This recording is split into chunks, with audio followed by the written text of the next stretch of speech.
After the tragedy of Cain and Abel, Adam and Eve carried deep sorrow. Abel was dead. Cain had gone away under judgment. The first family on earth had already felt pain, loss, and separation. Yet God was not finished with their story. In time, Eve gave birth to another son.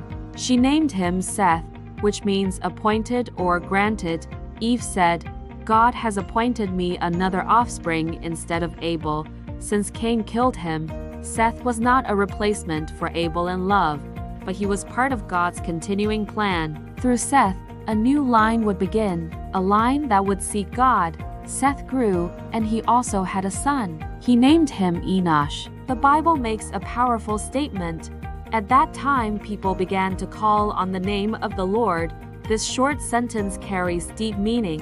While Cain's descendants were building cities, creating tools, and advancing culture, Seth's descendants were known for something else. They were known for worship. They were known for prayer. They were known for acknowledging God. The Bible records a genealogy from Seth onward. Names like Enosh, Kenan, Mahalalel, Jared, and Enoch appear. These were real people who lived long lives in the early days of the world. One name stands out in a special way: Enoch. The Bible says Enoch walked with God.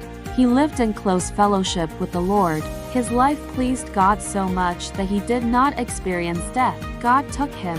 Later in Seth's line came Noah, a righteous man in his generation. When the earth became filled with violence and corruption, Noah found favor in God's eyes. Through him, humanity would be preserved after the flood. This shows something important. While sin spread through Cain's line, faith continued through Seth's line. God always preserves a remnant.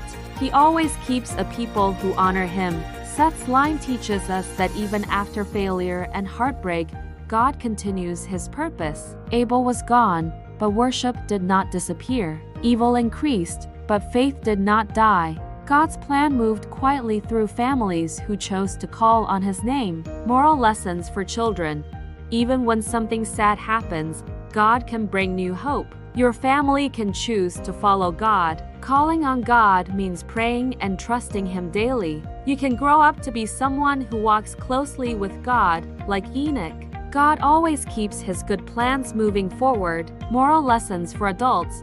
God's purposes are not canceled by human failure. Legacy matters. What you build spiritually in your family can affect generations. Progress without God is empty. True strength is found in worship and obedience. In times of cultural decline, God still preserves faithful people. A godly line is formed through consistent devotion, not loud display. Seth's story may seem quiet compared to dramatic events, but it carries a powerful truth. The future of faith often grows in ordinary homes through daily prayer, steady obedience, and people who choose to walk with God. In every generation, there are two paths, one that moves away from God and one that calls on his name. The choice remains the same today.